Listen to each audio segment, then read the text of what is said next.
Peace. What's going on, people? It's the guy Rashad Nasir here once again with the What Up Joe podcast. Oh man, sitting here with my special guest host. Go ahead and introduce yourself, because I don't know what you're calling yourself. We ain't Hey talking y'all. about that. Really, honestly, I'm just keeping it a buck, going by Bianca, Okay. kind of giving it to y'all. Genuine, raw, fresh. For sure. Happy to be here. Definitely. And for those who are tuning in, I have to begin because this is like the first real episode in over a month. You don't hear no other guest hosts, so a lot of things have creatively changed. So, hey, this is what we got. Keep looking forward to it. But to get right into it, we got a very, very special guest here, at least for me. I would, without a doubt, call him one of the top artists in Chicago right now. And been doing this thing for a while. We got the homie Shala. What's happening, man? What's happening? And the Appreciate myth, the that. legend himself. I'll take it. Welcome. I'll take it. Big fan man, over here. Big fan of you, man. Pleasure to have you here. Thank you, bro. I ain't going to even lie. I was geek when I even reached out. You was like, yeah, just send me an email. I was like, oh shit, this is lit. Yeah, man. Anything Chicago, anything moving Chicago along, man. Because you elevate all of us. You elevate me anyway. So it's the most selfish thing I could do is to give back to my city and bring my city up with me. Indeed, man. Well, let's get right into it. Because for me, I know about you from a certain point, but what's interesting is like before you started doing art, you were a part of a group called Qualo. Whoa, family, Right. You know some things. I know some things. We going in? Did you We do start our this research group? here. Oh, yeah, no, we do our homework. We do our research here. Did you start that group, or was this something like you? Because it was what was the other buddy name? In the group? In the group, Priest. yeah. Priest, Chicago Sean, Okay. and then the guy named Ken. Ken wins. So it was the four of us. Gotcha. And we were kind of like a four-man outcast. Okay. So Alright. like two of us, you could say, were like Andre, and then two of us were like Big Boy, Gotcha. but from Chicago. Who was so Solo? street knowledge kind of thing. Say again. Solo. Solo. Was there anybody by the name of That's Solo? probably Shala, me. Okay, gotcha. Because one of my people. Yeah, at was some like, point I went solo Quavo for and real. Solo. Shit. So yeah, I was solo. Shit. For sure. Now, what was interesting, like on my way here, I spoke to my mother. I'm like, yeah, I'm interviewing this cat named Shala. He used to be a part of this group called Qualo. She's like, oh, I know Qualo. What? Yeah. So, Yikes. So what was That's the cool. time period of this? Man, where was Qualo, man? Qualo had to be 94, Okay. and I think we split in the early 2000s. Okay. We split after we get the record deal. You know what I'm saying? Like, yeah, those were interesting times, man. Say again? 0304 we probably split? I don't know. I blocked it off of my memory. My therapist keeps trying to pull it up out of me, but I'm not going back to those years. And then we can unpack that if you want to go deep. We can unpack all that. But we were just one of those groups that was buzzing really big here and real underground. Everybody knew us, but we never got that like acclaim. Okay. But everybody knew us like that. Yeah. You know what I mean? So it was always like that. And then we'd do a show, and then people would show up, but we never was ranked as one of those people. Right. And I just don't know why. It's sort of like Fabulous, I guess. You know what I'm saying? Nah. You know what I mean? Or Don't wanna whoever. be a You know feature what I mean? artist. Just never get that. You know what you did? Never You know what I mean? get Like that little- the other yeah. day, I did an appearance with Fat Joe at Leaders, I right? peeped it, yeah. And man, dude, so Sean Mack is playing the bangers, right? Fat Joe is right next to him hosting whatever. So he played All the Way Up. Give my man a nod, right? So I'm like, okay, that's cool, because that just doesn't happen in Chicago a lot of times when it's somebody like Fat Joe. So he playing the cut. It's the remix. So Jay-Z's verse is first. So he playing Jay-Z verse. He get into Fat Joe verse and spin it back and go into another record. Man, I saw Fat Joe face twist up, G, but still trying to play it cool. I felt for my heart alone. I feel you, my nigga. I feel you. I'm red for This him. my record, nigga. You gonna cut out of my verse? Like, Nah. you know what I'm saying? That's what happens when you get hove on your shit, man. It be like that. It's just the nature of the game. Yo, Man. so yeah, Qualo was like Fat Joe like 2 days ago. Shit. So where you from? You born and raised in Chicago? Yeah, born and raised in Uptown. Uptown. Okay. To Nigerian immigrant parents who came here to be a nurse. Well, my mother, but she ended up being a med tech. Okay. So she ended up aspiring bigger and became a lab technician. And then my father ended up being a doctor. He went to Santo Domingo, learned Spanish, and then, because he couldn't practice here, he had a green card, and he couldn't even go to school here. So he went over there while my mother raised us. So it's interesting. We were raised in a single parent household, same way, kind of a project building. They don't want to call it that on the north side, but it's kind of what it was. So I had the same experience, but I was rooted in Nigerian culture. And my father came back.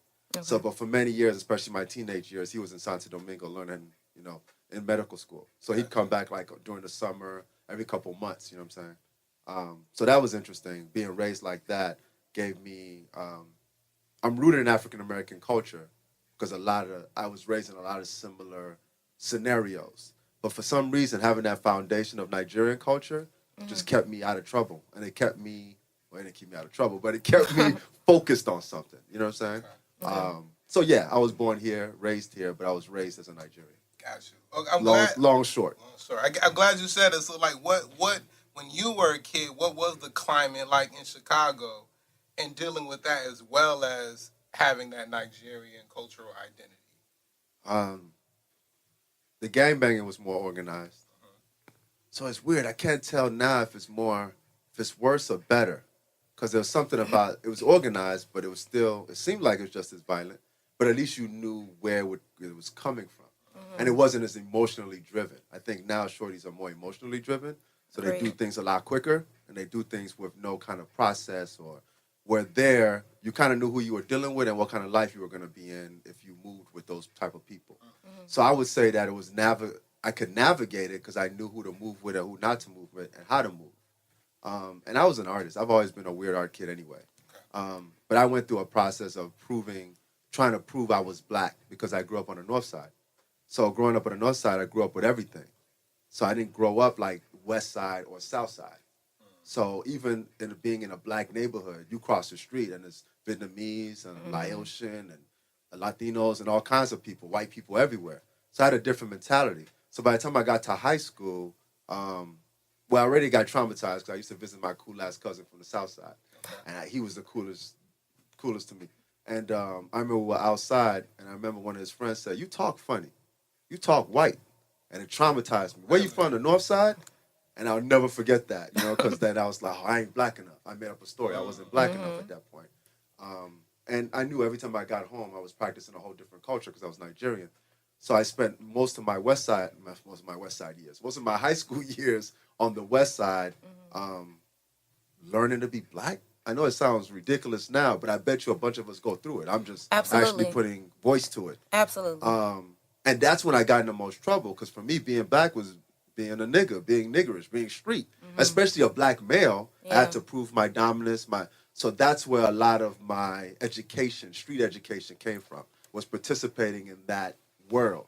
So basically, could you refer to it as code switching? That's kind of you kind of learned how to code switch. Hell no. Yeah. Well, yeah. I mean, basically, you know what I'm saying? You switching between your culture at home and then you having to be someone outside of your home. Yeah. So could you relate it to that kind of? I could, yeah, definitely. Because it's the same ability I had just being raised up north. I could code switch because I was raised to code switch.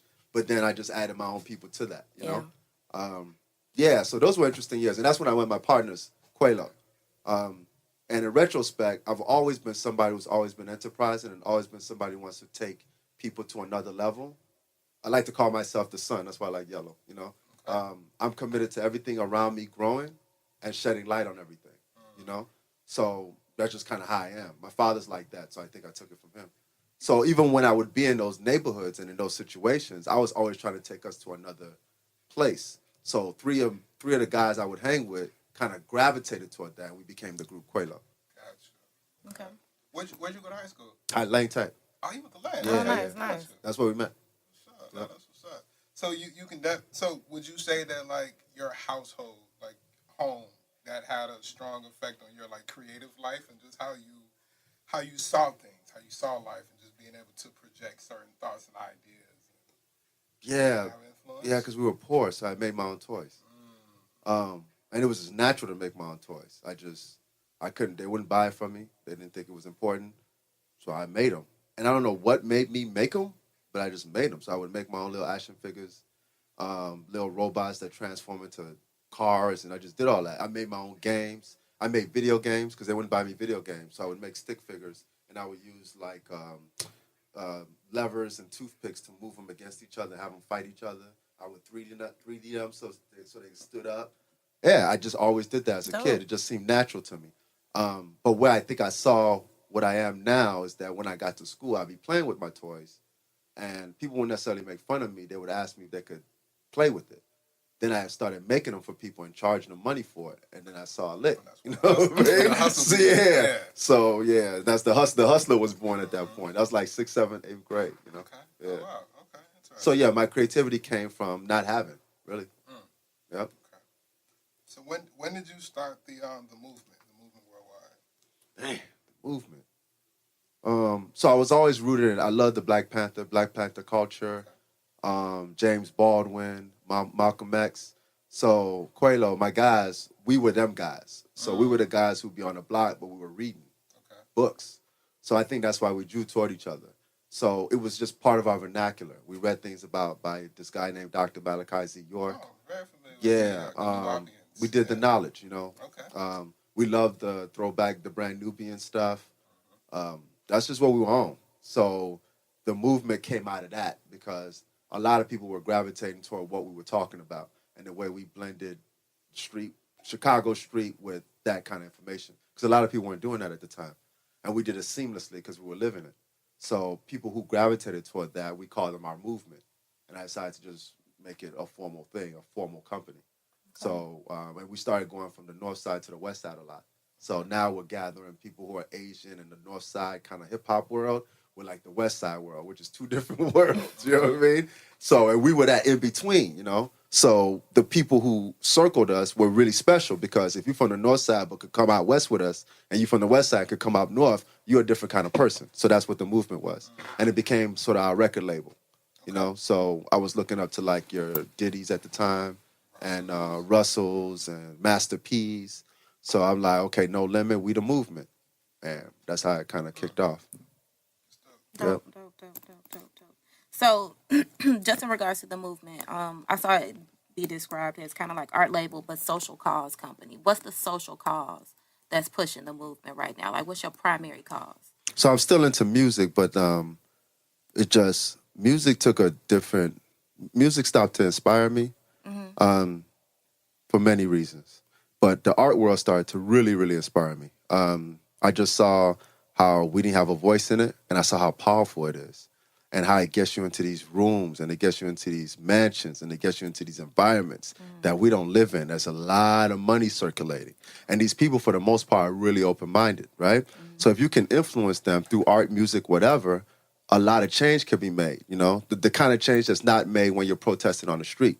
You know, and I've always been I haven't always been. I used to be an anarchist, like, for the most part. But at some point, I was like, this ain't going to work. I want to be inside the rooms. You got to infiltrate the system. Yeah. I believe in that. Like, what? I feel you on that. Like, what's Ye talking to them about, man? If I was in that room, you know what I'd say to these cats? Like, you know what I mean? Okay, let me stop bitching about what these cats ain't saying or saying. Let me get in that room and say something. Yeah. And then let me get affected by it. Let me get the Dave Chappelle where I run back to Africa because I can't take it. I want to see what happens because I ain't going back to Africa. So let me see what happens. So I made up my mind I was going to do that, and I switched the company around. At this point, and I haven't even unpacked why the Qualo broke up or whatever, but at this point, Qualo, we had kind of split up. So all I had left was some DJs. I had Hebrew Brantley at the time. Nice. The cool kids were kind of adjacent to us. I think we still had Mano. Mano DJ'd for Kanye for a while at MIA, and he produced The Hills for Weekend. So we had Mano for a while. A lot of the big people that came out of here, we were involved with.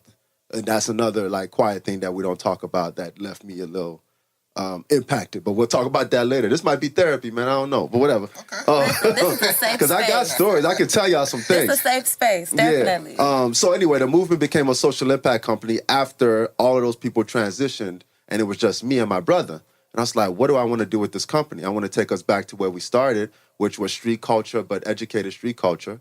but I want to do it in this art world that I've been noticing exposed lately. to, Yeah. So I switched it. I called it a social impact company, and I made it a little bit more friendly. It's and we basically I create things, and the people I work with, we create things that impact culture and society in a way that moves it forward. That's it. And a lot of it is confronting, but we still do it in kind of this smooth, slick way. Thus, the pyramid, I guess we'll talk about, and that's when 7 was born. Yeah, please tell us about the pyramid. Oh, you want to go to that? Yeah, let's go. So, wow, how do we even start with the pyramid? Okay, so in my art practice, so I started moving more toward visual art. So I moved more toward 7, opened up the gates for me to do a lot of things because I did a big art show in the winter of, was that 2010? I don't know. You came to that at Mars Gallery? Yeah, it had to be because I was fresh. I was just a couple years in coming back from New York, and I want to say that was 2010. And it was a blizzard, man. Yep, I Thank you remember. for coming through. I remember that shit. I packed that small room. It had to be like 370 people. Yep, I'm not Mars exaggerating. Like, those were the numbers. Like, you know what I mean? 370 people came out to see a bunch of portraits of a girl talking shit about everything. You know what I mean? And we're I couldn't talking believe about it. People were coming in as the storm was happening. Yeah. You know what I'm saying? It was a Like, party in there. yeah. Like, they was in there, you know? And I was like, wow, people really fuck with me, and they fuck with my art on the visual side. I could do this, you know? So that's what I gave myself permission to be great that day, essentially. I was like, okay, I can do this, you know? Because I'm coming off a crew mentality, movement mentality, and it's just me now, you know? So I'm like, okay, what do people want? Why do they like this? And they liked it because it's a girl, it's a woman, but she's saying all the things that people think. And she's dressed fly, and she just breaks all the stereotypes that people had about girls, women, whatever. And I that's what I wanted to do. So I'm like, I can do this with other things. It's not just that. So where else can I do this, right? Yeah. And I didn't want to really paint murals outside when it's cold, and I just didn't want to do that. You know what I mean? Not your style. Not my style, but I want to make big representations of my people and what I'm on. So some hit me like, yo, what if you could paint solar panels, right? You know, I could paint them in the crib and then hang them up outside. You know what I mean? I don't have to go through that. I was petty. So I'm like, okay. So I started painting solar panels. Of course, it wasn't conducting electricity because I'm covering up, you know, the heart of it. So I did some research, and I found somebody, and they hit me, and they said, I found these 2 guys out of Massachusetts, I think, that can put art on solar panels. I was like, get the fuck out. So that they can still kind of do their job. Yeah. So I hit them. They were still in beta, and they were still testing it, you know. But for the most part, their business was to put these solar panels on roofs and then put an image of a shingle on it so it blends in with the roof.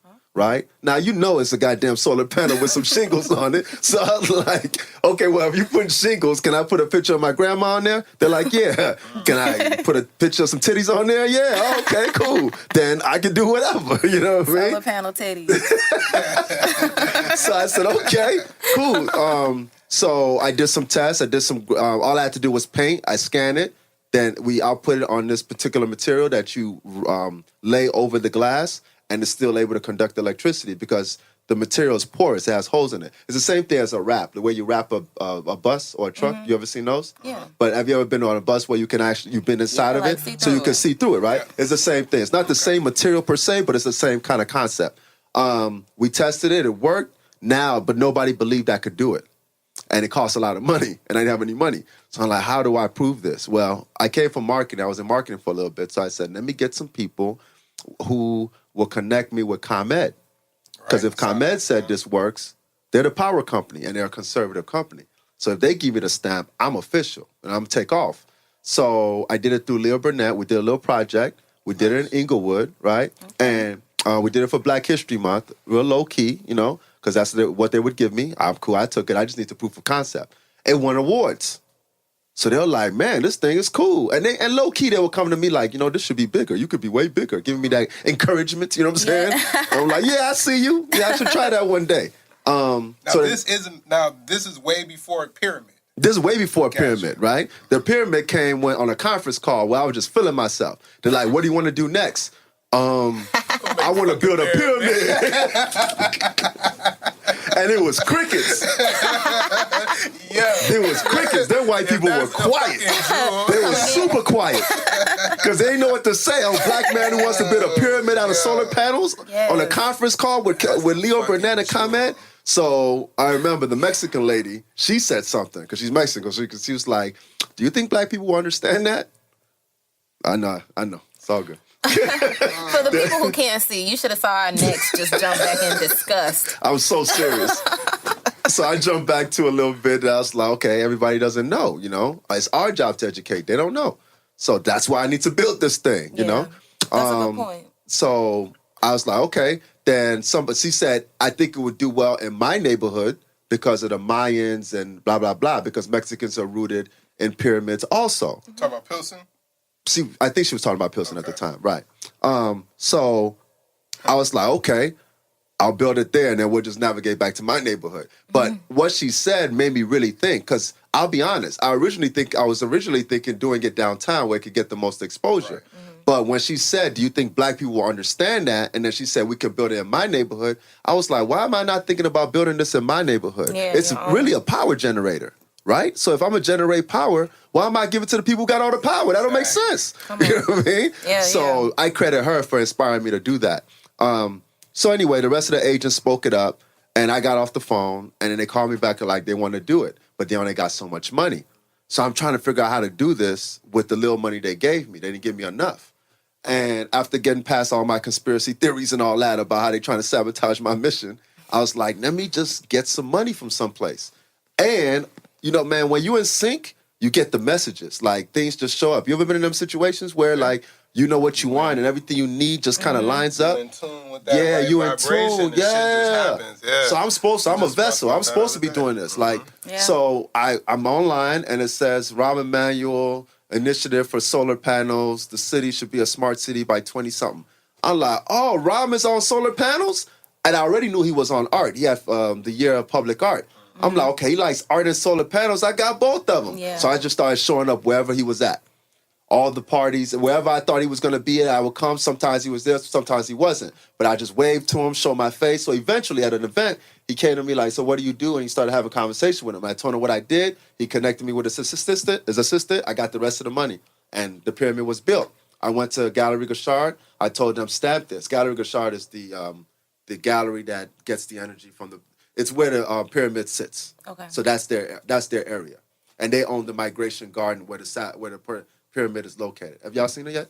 I've seen the pyramid. Yeah. I actually went by today. Oh, word. Yeah. It was my first experience. It's dope. Thank you. It's dope. Thank you. You should see it at night when it lights up. Beautiful at night. Yeah. I will go back actually because I gotta go back that way to get to the crib. So, it's not plugged into anything. It's completely self-generative. Well, the sun, of course. Yeah. It's plugged into the sun. Oh yeah. I'm gonna stop by again. Yeah. So they became my gallery, and we put it there. And I live in that neighborhood. I live 3 blocks down, and we got her done, and that whole process took 3 years.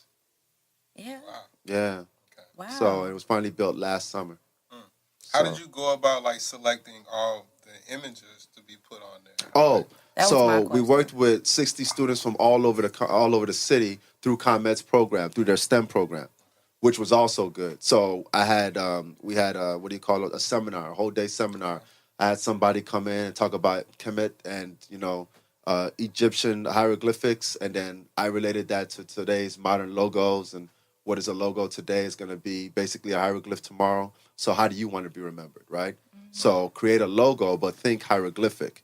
Think something that's going to represent who you are in the next 10, 20 years when you become an older person and you come back to this pyramid because it's a Chicago landmark. Mm-hmm. So they did it, and they killed it. That's so dope. They killed it. Some of them are mine, icons. I'm an iconographer. I like icons. But most of them are the students. I don't even like to call them kids, students. Students, sure. Yeah. Students of life. Yep. Definitely. You referred to the movement as being a new responsible hedonism. Yeah. So I never been into you know who Aaron Magruder is? Boondocks? Yeah. The writer of the Boondocks? Yeah. I remember he came to Chicago one day, and all these intellectual white kids were asking him, what inspires you and all this shit. And he's like, yo, look, I reserve the right to be a nigga, right? And everybody started cracking up. But it hit me because I don't necessarily resonate with the room when I'm in rooms with intellectual, do for the world, goody-goody kind of people. There's a particular level of, I don't know, ignorance that I enjoy. You know what I'm saying? Yeah. I like trap, man. Like, you know what I mean? I always say I love the nigga shit. Yeah, I like nigga shit, man. I like nigga shit. You know what I'm saying? And I'm not about to put that away. I'm cracking up because it's real. That's real. And Yeah, it's just where you comfortable at. Yeah, you know what I'm saying? I'm Nothing not wrong one with of them, that. man. I'm not gonna dismiss all of that or hide all of that to be this holier than thou Jesus type. I'm not that guy. I just want to see the world progress. That's it. I don't even have a right or wrong or all that. We can have that conversation. I just like progress. I think progress takes care of itself. You know what I'm saying? Period. Like, you want to be less violent when you're progressing. You don't want to shoot people. You want to get money. You want to, you know, so if you have people progress naturally, the world will take care of itself. It's when you try to hold people down. So I'm just about progress. Not necessarily good or bad, Jesus, none of that. Just progress. Yeah. So I call it that because a lot of times I'm attracted to shit that's cool. I like cool shit. And hedonism is cool. I like sex. Sex is good. You like sex, right? We all like sex. I'm a fan of sex. Yes. You know what I'm saying? I enjoy sex. I like sex. I like sexy things. You know what I mean? I like stuff that's not necessarily church-like, you know? Okay. And I noticed that a lot of those things draw people. So what if we could use those things to have people progress? What if we can put social responsible messages and tools and institutions in those type of things? You know? So what if I could go to the strip club and help kids in Africa? What's wrong with that? Yeah. So the movement is about that. The movement is about using cool things, art things, things that you wouldn't necessarily expect to move the world forward. Did that make sense? Did I answer that question? I like that. It does. But when I read that, I was like, okay. Because, you know, hedonism, that's a touchy word. Yeah, It's more than a resort in Jamaica, okay? and it matters, you know, in regards to just the definition. Because hedonism is the pursuit of pleasure. Yes. And it's not even just pertaining to sex. It's just pleasure, whatever you want. And it's actually a belief that is our highest goal. It is. You know, the pursuit of pleasure is above anything. Because if you're not enjoying your time here, what are you doing? Exactly. What are you doing? We're here to experience pleasure. And you know, what's that quote everybody is always saying? What is it that he's saying? People are always saying, are you living or are you existing? Well, yeah. You know, so to hear you describe the movement as kind of like a new responsible pursuit of pleasure, I like that because you can do both. You can go to the titty bar and feed kids in Africa. You know what I'm saying? You can give out sandwiches in Inglewood during the day, and you could be slapping asses in Harvey at night. We can do it, you know. Yes, so I like that. I like that a lot. And we do it. We don't talk about it, but a lot of we are dynamic, man. We are both. We are always. We are an event unfolding. You know what I'm saying? I think we could use more purpose. We're not constant. We're not static. Yeah. You know, and we have a little bit of it. We have ego, and then we have soul, and they're constantly battling each other for balance, and that's just what it is. So the sooner we embrace that, the better. You know. Yeah, so that's what the company is mainly about. So you're not gonna always see stuff that the goodies are going to think are the best things. I'm not on that. I'm just about progress. Pleasure in the pursuit of progress. Yes. Yeah. Oh, nice. Yeah. Yeah, you can have that. Put that on a Appreciate shirt. You, shit. Right now. Put it on a shirt. I'll buy one.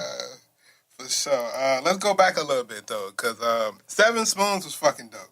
Thank you. And I was even going back today, because just looking for some of the pictures, and I remember, I think this one was in the book. I'm not sure. You got the book? I don't have the book. Oh, okay. But I found some videos of the book, and I was going through it. And I'm like, this one that says, what's more uncomfortable than a black man walking behind you at night? Being black and having a white woman walking in front of you at night. I'm like, because I've literally, even on this podcast, have expressed that very same thought, how uncomfortable that shit is. I would walk past a motherfucker. But then you can't walk past because if you walk too fast, they get spooked. You know what I'm saying? Then they clutch and all that. But if you stay behind them, then they super spooked. Right. There's just the whole thing. Now I gotta cross the street. Why I gotta cross the street? Why don't you motherfucking cross the street? You know what I mean? Every time I roll my eyes. And now, before walking behind them was a thing, but now walking in front of them, walking toward them, that's a thing. Yeah. And then you see their boyfriends try to lift the chest up. I'll protect you, honey. And then they hold them closer, you know what I'm saying? I'm supposed to not be assaulted because I'm a savage, so I'm supposed to expect that? Nigga, I'm assaulted. Why you just grab your girl and pull her forward? I don't want her. She ugly anyway. Right. You bogus. Okay. So yeah, that's one of my. That's a really popular one. Yeah, it was one of my favorites because it was like right there. Yeah, no, literally to the point. Yeah. Who was there a particular muse behind the girl itself? I often say my daughters. Okay. And I say that because I wanted them. So I grew up with women that were really strong and really self-expressed on the north side. And they came in all color, all range, all size, all styles, whatever. And they always blended this thing between being very straightforward, being charming, being shy. Women have multiple facets to who they are. But when you look at media, they always fit this kind of, these stereotypes, right? Yeah. You know, we can just talk about the stereotypes of white and black women, but there are also stereotypes for Asians or Latinas or whatever. And most of the women I grew up with, they acted like all of it. So I wanted Seven to represent that for women and girls. And I wanted my daughters to be able to grow up in a world that had that. So I wanted to establish that. I have really big, lofty goals with art. I think art can change the world. I really do. I don't know if I'm naive or whatever. So when I start something like a Seven, I imagine it blowing up worldwide and changing culture and the way people look at things. Because hip-hop has done that. For sure. You know, a lot of art has done that. So art does that. Art affects and changes culture. So if I'm going to be an artist, I think that's my duty to do that and make things that are going to do that.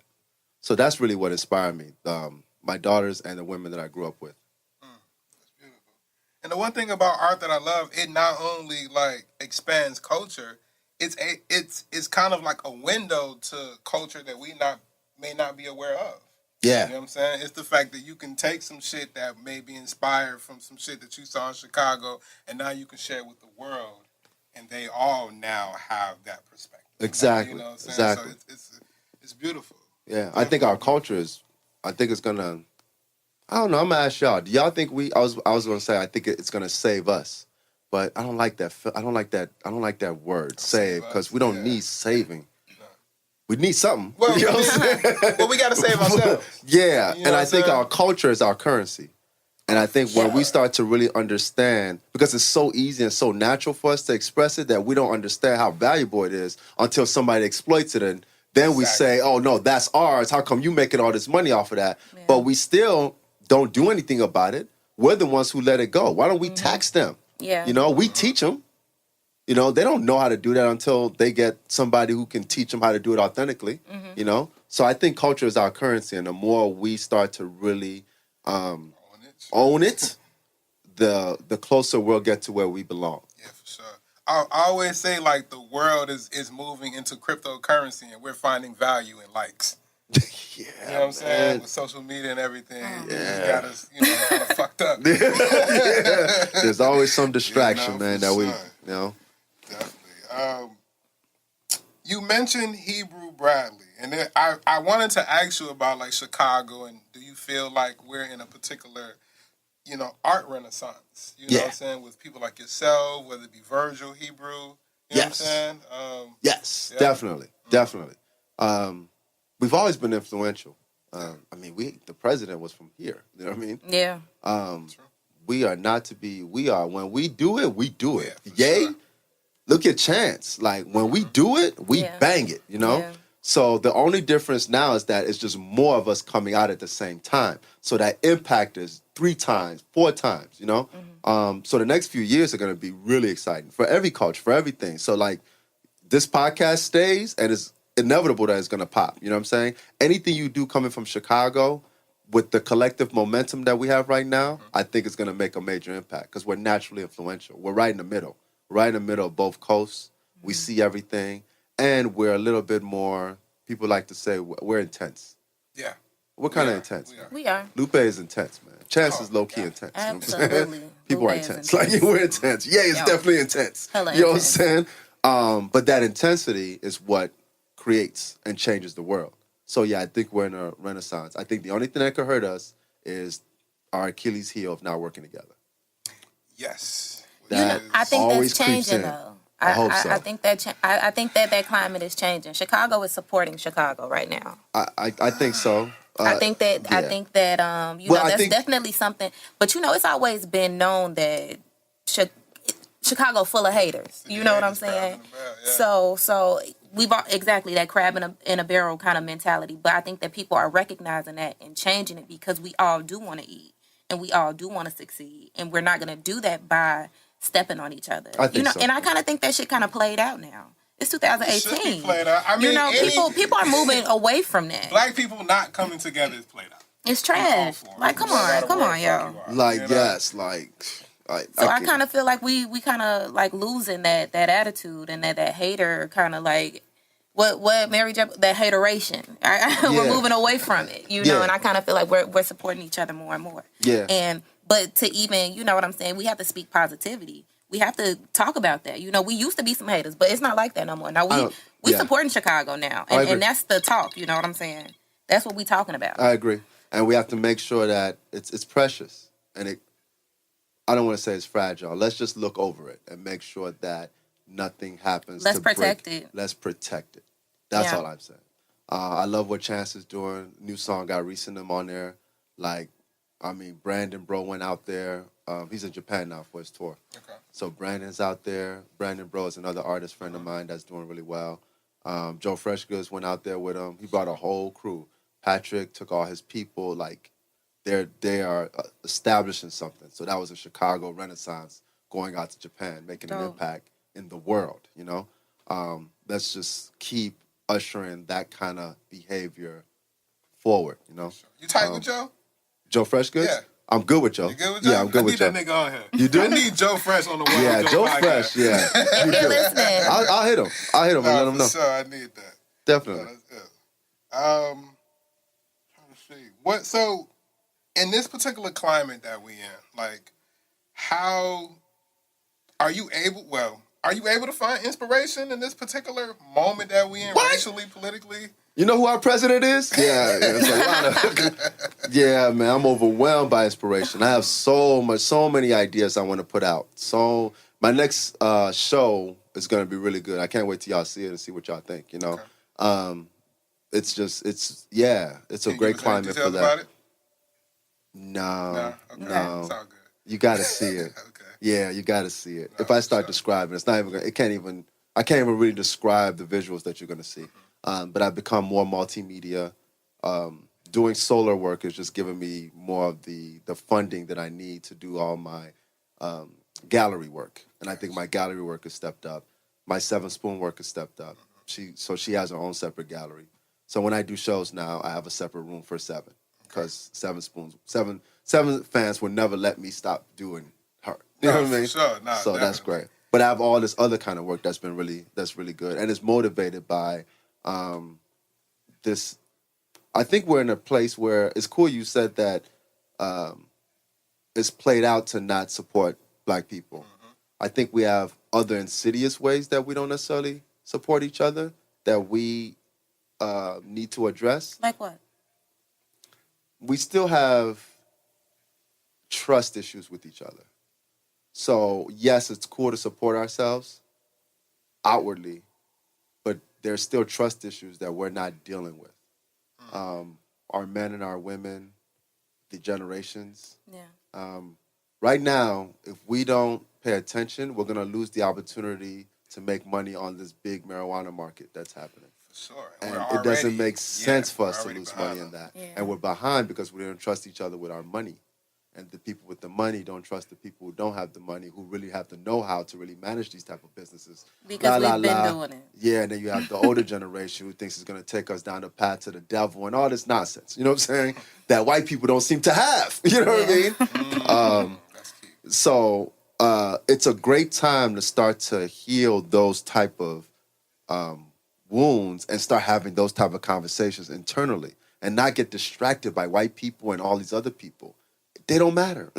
Let's deal with what we own, because right now we can make money on solar energy and we can make legacy money on marijuana and tons of other stuff. But those two in particular, we could start to make some real money on and elevate all our people. And that's what I want us to focus on. So that's a lot of my work is focused on having those kind of conversations, the stuff we're not talking about. Yeah. The beauty industry, it's a lot of stuff that we could really make money on right now that we're not doing. So are we really unified? Yeah, on the gram. But like in real life, nah, I don't know. I like to think that we're a work in progress. You know, we are all the time. You know, I like to think that if it starts on the gram, then maybe it's going to inspire somebody, you know, to keep it pushing off the gram. It will. But, you know, that's just me. I just like to keep it lighthearted. You know what I'm saying? Am I heavy? Optimistic. Am I heavy? No. I just mean, you know, just the way I like to see things. But I feel that. I feel everything that you're saying, definitely. And I'm not saying that like we're not going to do it. I'm just saying those of us who are aware, let's continue to nurture it. Yeah. You know, and take care of it.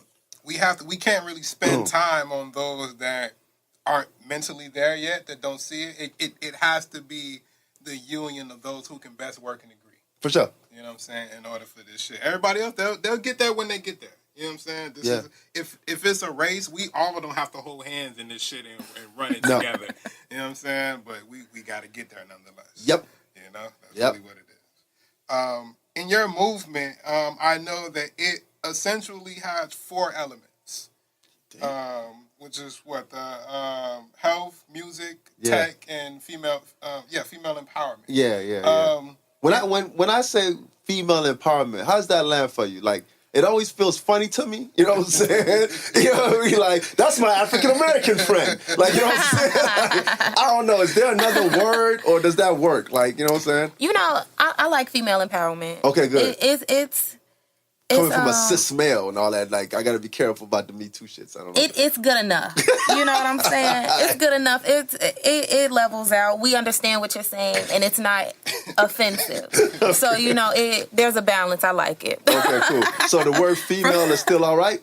The word female, honestly. Hold on, is cis male a thing? It's a thing, family. I be around white people. It's a thing. Yes. Cis male, like cis, it's a thing. My goodness, no. Cis males, like, you mean a regular man, my Oh my goodness. You know? The spelling a is heterosexual man? We got new words? I will not allow this ignorance to stand in this room, not while I'm here. It is another word for heterosexual male, straight male. That is how, you know, Straight some male. people on the internet refer to them. Straight, right? That's all it means, yes. Sissy. Yeah, it's kind of strange. Oh, do you feel threatened? See, that's the problem with the men. See, the generation, see how men are. You feel threatened by sissy. You know, fam, like, I be in those rooms, man, and they be serious, man. Like, that's what I can never be that. I'm not that person. I'm not on that. You know what I mean? So, hey. Wait, what were we talking about? Hilarious. Female or the pillars. The pillars of the pillars. movement. And more specifically, I was going to ask you about the health because I know you have Shala's Pink House. Yeah. Right. So there are 4 pillars, and those are the things that we focus on. Okay. So Shala's Pink House focuses on cancer. So in a 2-year span, my mother, my roommate, and my sister-in-law all got cancer at the same time, breast cancer. And before that, in my ignorance, I always thought cancer was something old white people got. It just was never in my world like that. Or people who smoke. If it came in my world, in the black world, it's because it was lung cancer, smoking, that kind of stuff. And it was still like older people. So my roommate, like, she was late 20s. My sister-in-law just entered 30s. You know, my mother was 60. It's like, wait, what? You know? All had their breasts removed. And I saw all of them deal with chemotherapy. And chemotherapy and radiation essentially kill you to keep you alive. That's just some ass backwards shit to me. I think it kills the cancer, but it doesn't protect you but from it. Yeah, so it has to kill all your cells to get at the cancer. And I just think nature's a lot simpler than that. You know what I mean? I think that's some man-made construct shit that we have not let go of. There are a lot of homeopathic, natural remedies that are not getting promoted. And like I told you, I believe in art promoting culture and everything. So if art and awareness and marketing got behind some of the alternative treatments, I think those things could replace these so-called cures. So I invented Shala's Pink House to fund those things by creating a facility that you can rent out for bar mitzvahs, weddings, corporate events that would have all the profits go to alternative cancer treatments. The funding of alternative cancer treatments, the promotion of those things, and the promotion of just general health and wellness. We cause cancer. It's not this random thing that afflicts us. You know what I'm saying? Let's stop the spooky story. You know what I mean? It comes because we don't eat well. or for the most part, because we harbor resentment and we internalize it, and it comes out in our body. Literally manifesting. Yeah. But we're not telling people this, and we tell them they're victims, and that's it. You know what I mean? That's why cancer keeps coming back with certain people, because they don't get rid of the mentality that caused it in the first place, because you're not keeping it 100 with them. You know what I'm saying? So, yeah. So it really is. So the Shala's Pink House will be a 3-story building that we're still working on now. It'll be all pink, just because the cause, and that's what I have people rent it. It works, whatever. And two of the rooms will be for classes on health and wellness, yoga, all those kind of things, and the rest will just be rental spaces, and we'll use all that profit to fund alternative treatments and the promotion of that. Awesome. So that's the health and wellness pillar. We looking at what, 2020? 2019 is my promise. Okay. I'm kind of behind schedule. We lost the building we were supposed to be using, so it kind of set me back. But I'm back on, and we'll figure it out. But I like to. Wow, even though I'm stuttering right now, I like to make a promise publicly, because then I feel obligated to fulfill on it. Otherwise, I look bad. You know what I mean? Yeah, it's the way I use my ego to fulfill on the things I want to fulfill on. My ego hates looking bad, right? So that's how I pimp it. You know what I'm saying? I say, okay, you don't want to look bad? Help me make this thing happen, you know? What you just described is like the next level of self-awareness. The way that you just described, using your ego to push you forward in regards to just like forward motion and in creating things that are going to not only better yourself, but better the community. That's like next level self-awareness. That's dope. Thank you. Yeah, Thank you. yeah. We all got them. You know, I don't think it's about suppressing our ego. I think it's about having our ego work for us. Yes. You know what I mean? Things go haywire when it controls your life because it's based in fear and all these negative things that you created. You created it to protect you from negative things, and sometimes it just goes too far. So you just got to wrangle it in and have it do what it's good at, but you the mama or you're the daddy. You know what I mean? So that's what I think it is. I stopped trying to kill my ego a long time ago. Sure. I spent my whole life on that shit. You know what I mean? I got things to do. Man, so I'm like, yo, partner, here's a Scooby snack. Come with me. Somebody told me to kill mine, and I'm still looking for the manual. Like, how you do that? Like, so people, but you know what? That's just another point. People love to talk that shit, like they just giving out this dope ass life advice, like kill your ego. It needs to die, so you can, you know, be birthed into who you really need to be. But it's just like, damn, how? Just tell me how. I would love to. Yeah. Tell me how to do the shit. You know what I'm saying? That's a myth. I mean, yeah. Yeah, no, that's some bullshit. I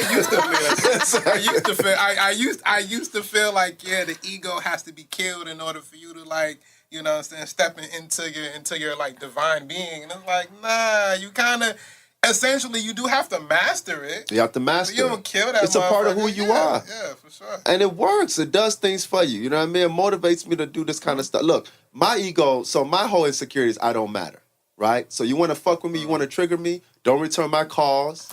You know what I mean? Block me on Instagram. Well, that don't really fuck with me no more. But like others, like do stuff that makes me feel like I don't matter.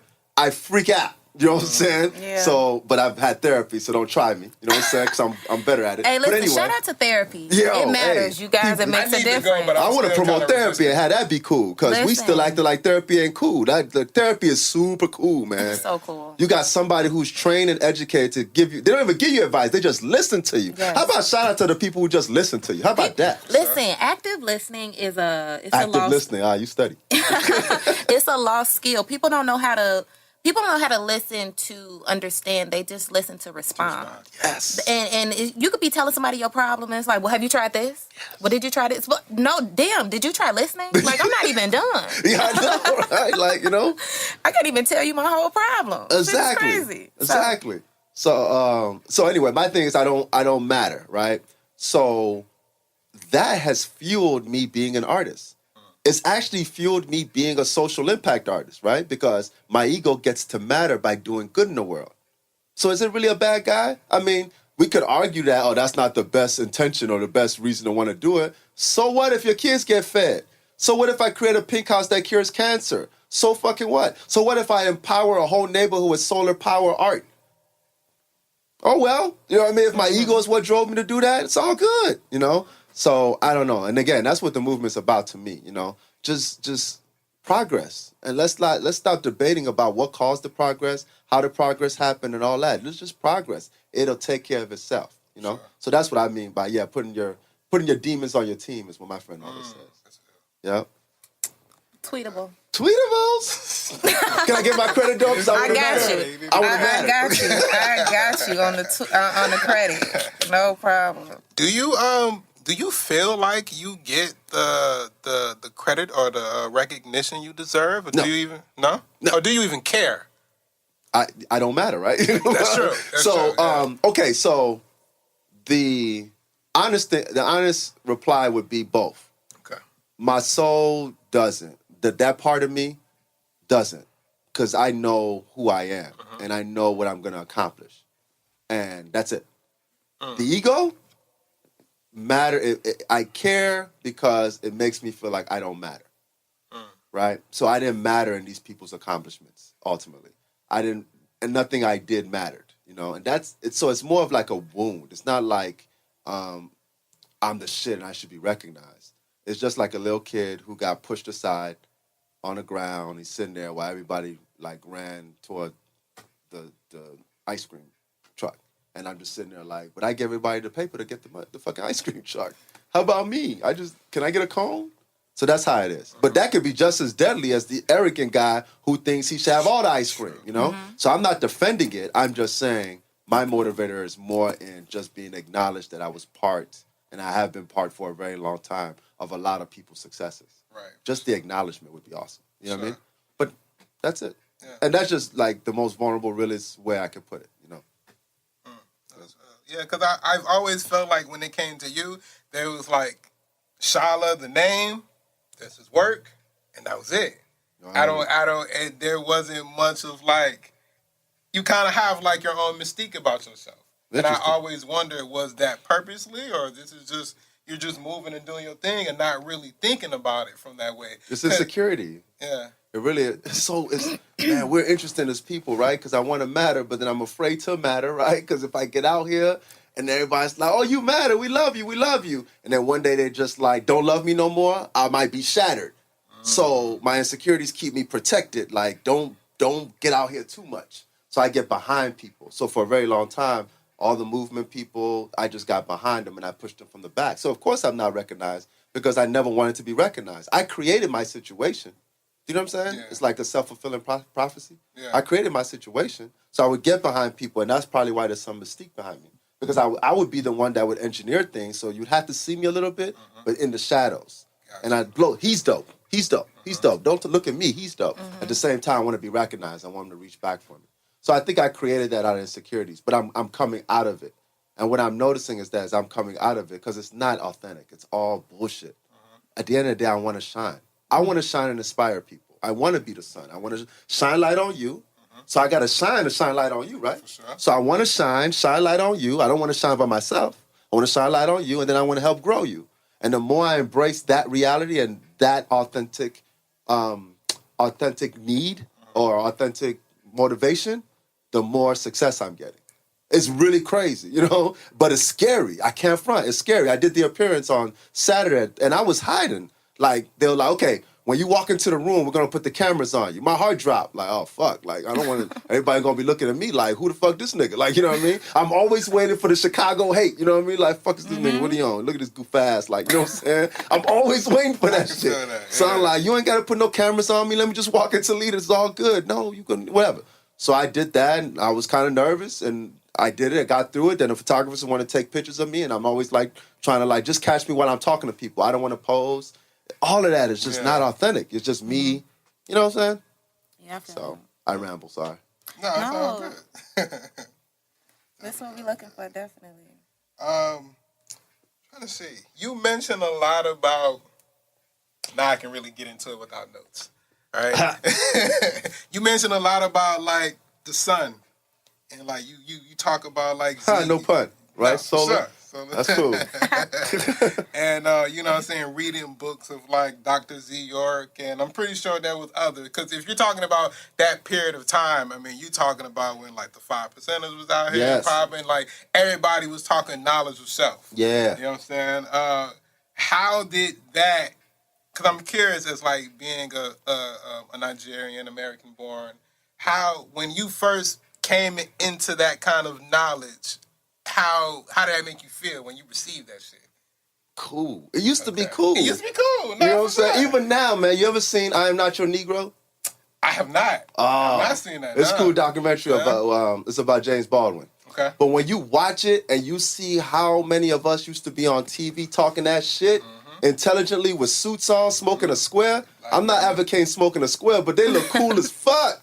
You know what I mean? And Martin Luther King went this smiley face Negro, like, you know, he was like, you know, he had a stone face. Like, well, what you're saying makes no sense because, and then, you know, he go into his thing, just like Malcolm X would go into their thing.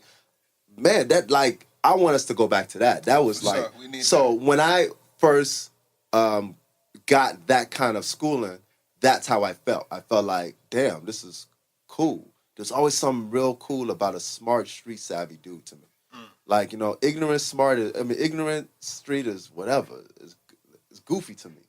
You know what I mean? When you could be the dumbest, ignorant, most gangsters killer, that shit is corny to me, right? But when you're an intellectual killer, there's something really like cold as fuck about that to me.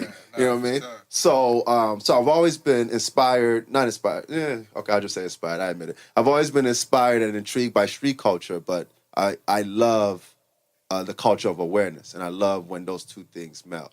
So I think we need intellectual soldiers. I don't think it's going to be just about intellect, and I don't think it's just about soldiers. I think the combination of the two, you know, so that's what I strive to be. Yeah.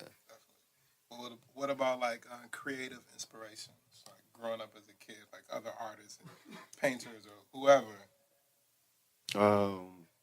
Wow, all kinds of artists. I love Andy Warhol. I love what he did. Gotcha. I love James Baldwin as a writer. He's crazy prolific. I'll keep talking about him forever. Jay, the usuals. Jay, the Ye's, the Pharrells of the world. How you feel about Kanye right now? Yikes.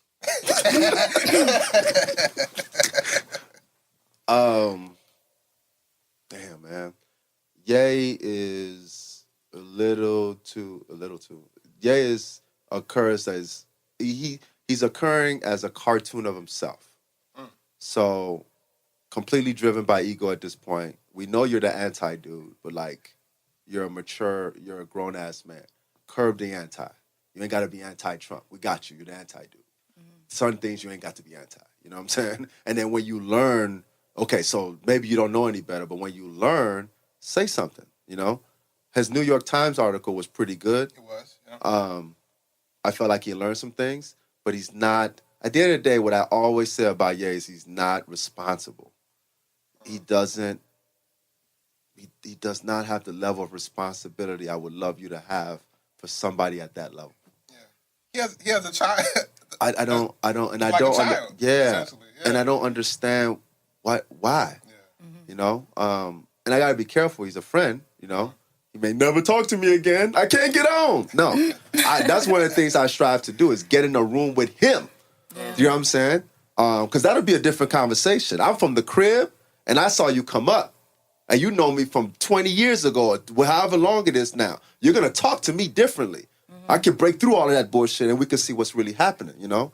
So that's how I feel about it. I feel like he doesn't necessarily have the right type of people around him to break that up.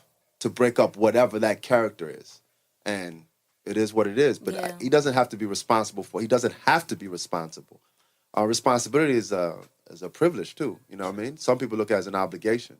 He may look at it as an obligation. He says, we shouldn't have to do that. We're artists. So I can't tell him what to do. I just wish, with the power he has, he'd be more responsible. And that's pretty much, did that answer the question? No, for sure. Yeah, I don't hate him. I still like him as an artist. I didn't necessarily like the Ye album. It's kind of boring to me. Did you fuck with it? No, not really. You know what? I liked it watching the actual listening party, just like the vibe and the energy, seeing the people. But like really listening and like digesting, it wasn't much. You know? I enjoyed it. Did you like it? You enjoyed it? I enjoyed it. Yeah. I can't even stunt. I liked it a lot. You play it over and over? Yes. You play like this Travis Scott album? Do you fuck with Travis Scott? Let's not go too crazy. You fuck with Travis Scott? Definitely a big Travis Scott fan. It's not getting nearly as much plays as Astro World, but it has gotten repeat plays for me, definitely. And Astro World is getting played from you. Why? Astro World is dope. It's dope. I think that Travis Doesn't it remind Scott, you of Ye though? Which is why That's why I use fuck Travis with Scott it. in particular. Yes. Really? Yes. I fuck Astro with- World is giving y'all. I fuck Yay? with Yay, Travis come on, Scott man. because Yes. it gives me a vibe that I would like to get from Kanye. Yeah. And you know what I'm saying? Yeah. And knowing what we know about Travis, we know that he was kind of the one behind it. Yeah, he was behind. That's what it is. What was the last one? What was the album? The Ye album or the Travis Scott album? Yeezus. I think he's behind Yeezus. Yeah, I think he's low key behind. No, that's Kid Cudi. The other one with when he first started using autotune. 808s and Heartbreak. Oh, for that's sure. Cudi, right? That's more Cudi. Or you think he was? I think that's a little You think bit Travis was around for that? too. That's Cudi I don't all think day, that right? was Travis. No. Yeah, Travis is Yeezy. He was Yeezus. definitely Yeezus. Yeah. But you could tell that if Travis would have made Yeezus is cool. It ain't. Fire. But it'd have been fire. Like just listen to Astro World. It's like Astro this World's was so nasty Yo. right now. 'Cause God, even it's when I heard gross. Skeletons, I'm like, this sounds like a fucking Ye song. Stop trying to be T. God. Oh my God. Stop that's my trying to shit. be God is a The jam. First, I fuck the song. The video. The video. The video A lot of is great. subtweeting going on. You know what I'm saying? I didn't see the video. Video is great. Yo. You ain't seen the video yet? No, It's I'm good. wilding. There's a lot of subs going on, man. I think they're having a conversation. You know what I'm saying? And we watching like, You know what I mean? So I don't know. Travis seems like he's somebody who could eventually become responsible. He seems like his awareness is. I can see his growing awareness. When you listen to the lyrics of Astroworld, have you dissected yet? Mm-hmm. He gets. do a review There's on something this he one. gets. You know, and he doesn't seem childish about it. He seems like a grown ass man. He does not seem childish about it at all. Nah. Yeah. So maybe Travis might be that guy. I don't know. You know. But I haven't really seen or heard much from him He doesn't talk until like he that. kind of got out with Kylie and the baby and all that kind of stuff. So I'm hoping that does not affect, him coming out and speaking out because we haven't really heard from him until then. You know what I'm He's kind saying? of an introvert. He's very low to the earth, real low key. Yeah. So he hasn't started speaking until, I feel like the Kardashians are kind of dragging him out into the spotlight with the baby and all that kind of stuff. I don't even know how but to feel about them, Kardashian man. influence. I don't know how to feel about them. And some parts of them I like, but They're a then virus. I don't know. I just don't like. I don't know what to think about them, man. I just don't. I just got so many questions. Like, you know what I mean? I respect the gangster. I respect the mama. Yeah, it's brilliant. Man, like Yeah, they cold. they cold They as some hell. cold hoes. You know what I'm saying? They some cold hoes, definitely. But I don't. But I mean, everybody ain't got to be responsible for the people around them, man. Yeah. I just wish more of us would be because we have a different kind of world, you know. And it don't take nothing to do it. It take a little bit. Yeah. You know what I mean? Just take a little bit. You Yeah. know, tell Kanye you acting crazy. Just a little bit. Like, you know what I mean? Man, Just a little one just a little person. bit. I think if one person disagreed with him, he'd be like, "Damn, you don't think?" Okay, I think he would consider that opinion because I know he got so many yes men. So many people are like, "Yes, do that shit." Yeah. Ain't nobody like, "Bro, you tweaking." But I think people telling them, bro, you tweaking. T.I. told him he tweaking. Charlamagne told him he tweaking. A lot of people told him he tweaking. People that are there with him, like, Every day, like he was. you know what I'm saying, with that access. I mean, John Legend can call my those phone. people at this point? The Kardashians. Yeah. You But know what I'm saying? I think Kim. The way he chased the way JLC really chased. Yeah, that's done. You know what I'm But saying? I think Kim got sense. So I don't know. It seems like Kim has sense. I don't think she'd be where she at if she didn't have sense. I think she talks to him, but I don't know. I think she mothers him more than she educates him. I think that if she want to be black so bad, we need to kind of like what you were saying with the ego, like use her to our advantage. Like she needs to push our agenda. Like you want these hips, you want this ass, you want these lips so bad. Help us out with some shit. Talk You don't to think she Kanye, has that G. naturally? Excuse me? You don't. I don't know, man. I don't know women's shit. I don't know. I thought What? so her ass is fake. That's Like, fake. I don't know women's shit. You don't know. Hey, I reserve Come on the now. right to be a nigga. You know what I'm saying? I said that from the giddy Come up. on now. You know what I'm saying? Man, hell no. I don't know what's real on Shorty. So I don't know. I thought, okay, whatever. You know. Nah. I thought Kylie was the one injecting shit all over the No, place, and it's Kim had it all naturally. I don't know. What? Okay, so Kim shit ain't right. That ain't real. At one point it was and shit. Then she Yeah, it was next level. Oh, okay. That Hollywood Like life Nicki is a shit at the motherfucker. VMAs last night. Nicki out of control. Her body OC. That, And this whining that she's doing on the internet right now is Yeah. terrible. Where are you at with with, selling album? I like her album with too. your hip hop? Who you bumping right now? What you feeling generally? Travis is rotation heavy. Okay. I like Nicki. Like Nicki? Why I say it like that? I'm bogus. Yeah. Uh, You don't have to be how do I ashamed. feel about It's okay Nicki's to be a album? barb. I don't like how she's acting right now. The way they act affects the way I listen to the music. You know what I mean? So that's why there's a lot of cold MCs out and artists that I don't listen to because I don't necessarily like them as people. Right. So their bars don't matter to me. They just sound plastic. That's how I feel about Nicki. Yeah, I it's don't like I I'm not can't into fuck her with as that a shit. person. Well, right we don't now. know her as a person. We don't. My fault. And I'm not that's into the my character problem. she's presenting right now. Yeah, I'm done with that fucking just Nicki ain't in. Minaj shit. Yeah, but the album is good. It's solid. I just can't get into it because I don't. Who is that person? She's an Yeah. android to me. I don't know what. It's like she's programmed to fucking self-destruct eventually. I don't know. You know what I mean? Especially when you have a Cardi B that's completely authentic or at least Man. seemingly authentic. And she's Kill not her. as cold as Nicki, but I like her album more because it's like the She's homie. more relatable. Like Ye's album was like the homie coming over to visit, but like I don't need him coming over every day, right? You know what I'm saying? He came, we checked in. I hear what he had to say. I see how he been. It's all Right. good. All right, you know what I'm saying? Thanks for stopping by. Thanks for stopping by. That's it. You know what I'm saying? There's some people you want them to come over every day, right? You know, Drake. Drake could come over every day. I fuck with Drake album. Not the whole album, but what I fuck with hard. Side A is And I do that with definitely- Drake all the time. What I fuck with super hard, and that's my album. It'd be like 6 cuts, and I'm good. You know, I liked all the Scorpions, side A and B. I mean, you're supposed to. Yeah. I'm the demographic. As a Yes, woman, you're right. You're supposed to. I loved it all. Honestly, I really think that this might have been his best work Wow. since Take Care. Even though if you're reading this, it's too That's late. It was definitely super my dope. favorite one. Yes, that's it. That era. Those 2 albums are my era. Yeah. Love that. But he's always giving me gems like all the way. He tends to everybody. He tends to y'all a whole lot. But he look out for us. Yeah. He nods, you know what I'm saying? Yeah. Here's a future collaboration for y'all over here. You know what I'm saying? Here's this here. Here's some shit with Block Boy over here. Yeah. He gives us, you know what I mean? Yeah, for sure. You know, He tends said to he us. don't make music for niggas that don't get pussy. He said, you know, so I can dig it. Never forget it. So that's what I'm listening to these days. And then, Any like local Chicago guys? oh man, dude. Somebody gonna get a Shala shout out. I know, right? Dang. And this is bad too, because I nope, not even Chance. I don't like Chance's music. You know I like what? Chance as a person, but I don't like Chance. I don't and like- I'm not the only person. I can't be the only No, person. you're not. who I thinks- don't like Chance's music. I don't. You know what I mean? generally, I can don't. enjoy it, but I've always found it to be a little bit too festival, not mature enough. Yeah. Not that the Yeah, content maybe we is some grown ass childish. man or some shit. I don't know. Maybe it's for the short. Like truly, the tone. She the quiet tone, as hell in the corner though. You Because see I'm that? shocked. Like, what? The tone the that tone, he had man. on I Might Need Security is what I want to hear from Chance. The I don't know tone, if you hear my. that. That's not this. The 4 tracks. Yes. Okay. The one- I don't know names no more. I always the be one- knowing like the one numbers. talking about rhyme and shit. Yeah, that's Like that yes, kind of energy. Yes. That's what I want to hear from Chance. Yes.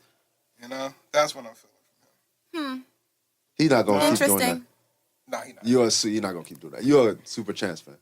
Not a super Chance fan. What he did with Coloring Book 3, I think, was innovative. I think that he brought God to hip hop in a way that what? You sound like you're examining that shit. I'm saying, what does it sound like? Is it good or not? Like, you know Oh, what what? I'm saying? It was good. It's like the Apollo. I You come up enjoyed there and say it. God, and everybody got to shut the fuck up if you say God. What? I'm No, not on that. I enjoyed it. I enjoyed Okay. Coloring Book 3. I enjoyed Acid Rap. I'm a Chance fan. But before he blew, I was listening to Chance. Like when he was still, kind of not as popular as he became. You like with Taylor Coloring shit? Book. I can't really get into Taylor. Okay. I ain't gonna lie. Why y'all laughing though? I can't really get into Taylor. I like Swervo. Swervo's cool. So I like Swervo's Swervo. dope. I like Swervo. So I like Herbo in general. You know what I'm saying? I like his tone, but again, I don't know. I like that. Yeah. You know what I'm saying? But he might kind of. I feel like I would like him. You know what I mean? He gives me what I want. He knows who he's talking to. Easy. Yeah, definitely. So I I like feel that. that. You don't like It's, Herbo? it's about a preference. Yeah, it's about a preference. Yeah. Yeah, Chance, let me just shut up. It's all good. But I love him as a person. I'm like, shout out to Chance. Shout out to Chance. I love him as a person. I just wish I could come kick it with y'all. I can't. Yeah, I feel that. I don't hear it. This is great. Hey, nobody said that? Blasphemy! Blasphemy! Man. Well, this has definitely been great. Yeah, For man. It's been fun. Having you up here, man, meeting you in person and just, you know what I'm saying? One thing I noticed that I was excited about, I told Bianca, I'm like, I could not find a single, audio interview with Shala. And I know there probably are some. There's one out. Yeah. But I'm like, oh, this is great. Like, this is a rare. Yeah, this is a rare. Yes. There's that one you wouldn't find. Yeah. And we appreciate you being so candid. First of all, it's an honor that you would even, come to the podcast and even just chop it up with us. But to be, so real and so genuine and just so down to earth has made it a truly an enjoyable experience. So I'm just a nigga from Chicago. I'm just a nigga from Chicago. You know? So shit, that's what it is. So shit, 2 niggas from Chicago. You know what I'm saying? And a queen. For sure. You see what I'm saying? She flipped her hair back, y'all. Y'all ain't see that. You know what I'm saying? That's what she did. Shit. I wasn't going to hop in, but She like, I know they see me. I am here. Definitely a great pleasure just having you up, building with you up here, man. And, man, wish you the much success, man. I definitely think that there's going to be a lot of special shit, just more to come from you. Oh, I do have one question. Yeah. I know I asked you about inspiration, and I know that you draw off of things while it happened in the moment, but how do you project the future, and how do you fit that in terms of work, or if you do at all? But I guess the first question is, what do you see to come in terms of just society and culture? What's next? You want me to give away game? If you can. You don't have to, if you can. Man, I might not be able to capitalize because the other artists listening be like, oh, he right. Let me go ahead and jump on that real quick. A lot of people say I'm positive, and I don't think I'm necessarily positive. I'm just, this is how I look at it logically, right? Anything living is growing. I mean, that makes sense, Yeah, right? for sure. Okay, so if we're all living, we're all growing, right? Yeah. So as humanity continues to live, it's going to grow and it's going to progress. So an example is that we rather fly a robot drone over people now and shoot our bombs than have a living pilot do it. We are getting further and further away from death. We're getting further. We used to cut each other's heads off with axes. Now we have to take this machine that throws us a mini missile into somebody's body at a distance. We don't want to be with death. So we've progressed. That's evidence of progressing, right? The other shit we see as savage. There's going to be a point where we see killing people in any level as savage. We're seeing eating animals as savage more and more, right? So I think we're going to continue to progress. Humanity is just going to continue to progress. We're going to go through our bumps, but we're not supposed to it's not supposed to all be good. We need the Tobe and Rob. It's a swing. You get your Obama for 8 years, then you get your Trump for 4. 2, goddamn shit. You know what I mean? And then you swing back to whoever the next one is, and that's how we learn, my father used to beat my ass, and then my mother she didn't comfort me, but she didn't beat my ass. So how about that? So, I have both. So, I think that's just what life's about. It's like swinging back and forth. So I see a lot of quote-unquote good things happening. I see a lot of progress. And the opportunity right now for everybody is huge in solar, alternative medicine. Everybody who grew up with the era of Obama and before is getting money now. And those people are smarter, wiser, and they want to set their legacy up. And their legacy does not exist in the old constructs. Their legacy exists in alternative medicine and all the cool things they grew up with, accepting and embracing women and black people and all the things. They grew up in hip-hop culture. These people are 40, 50, 60. They're taking over the businesses that the oppressive old white men used to run. And they want to set their own legacy up. So there's a lot of opportunity out here. I'm seeing it. I'm in these rooms. As long as we get money with them. They want to get money. It's not moral. They don't even owe us nothing. You want to get money? We want to get money, right? So just start understanding your value. Just as people of color or just as a person or as a woman, we are sexy right now. White men are the least sexy as shit, and I make fun of them all the time like, you ain't sexy at all, man. That's fucked up. I hate to be a white man right now. Women are sexy. Black women are super sexy. Gay men are sexy. Black men are sexy. Use it. Use it to leverage whatever you own right now. And just make sure that whatever you own is contributing something to progress. Even if it's selling weed, do it legally, because all the fake weed is killing people. You know what I'm saying? So there's everything's open right now. Everything. So I'm really like excited because I got too much work. I mean, knock on wood, I don't got too much work, but I have a lot of opportunities coming at me. And I know it's because I check a lot of boxes. I know this, and I'm pimping it. So don't be afraid to check boxes. Check them boxes and pimp it, you know? But pimp it for a greater cause than you. Because if you do it for you, it ain't going to last too long. That's all I got to say. Go. Well, ladies and gentlemen, there you have it. Words from the great Shala himself. But yeah, man, thank you for coming here, man. Hope to build with you real soon. I'll definitely be paying attention, man. Yes, sir. Bianca, thank you. Oh, thank you for Thank you, having Bianca. me. I had a great time. She might. Oh, go. You see, because you did see you say guess. So I was like, ooh. Yeah, she's a guest. Okay. the shade, right? Okay. The shade. Listen, you know what happened to the other two? Nah. Listen, I'm not worried about it. Shout out And to I ain't Lassie worried Markey. about Much it. love. Shout out to that. I'm fucked up. No, I think you're great. You got my vote. You know what I'm saying? Thank you, Shala. So I don't know if I matter. You know what I'm saying? but you do. It's your shit. Oh, but You know you what I'm saying? do. Come on, I mean, listen, he just said from the great Shala himself. I mean, Love, thank you. So and anytime you want me back, you know, let's for sure. have a conversation. You know what I mean? I think you love Priest. He's another guy from Qualo. I would love him to come and holler at y'all. You know, get it from a light skinned man perspective. You know what I'm saying? What y'all thinking these days? You know what I'm saying? Right. He got freckles too. It's the whole thing. oh yeah, he's invited. You said, oh yeah, oh. He's invited. Well, No, how come we had that light-skin love. conversation? You heard what she light said? Skin, you know, unity. Like, oh yeah, okay. You know, but you said, oh yeah, like, oh yeah. He was like, On some light skin stuff. Come on, man. okay. Shout out to the team. Yeah. Love. Light skin supremacy. Two dark brothers over here. You talking about? Because you know, I'm feeling kind of overwhelmed by you guys, outnumbered. She's good, bruh. Doc, your color? Nigga, this a game of 202. She's good. Listen, he like, you know what? I'm just over here minding my business. Didn't even ask to be involved. Yeah. Well, once again, this is the What Up Joe podcast, man, coming at you from the Grindhouse. Peace. We out. See y'all next week. What up, Joe?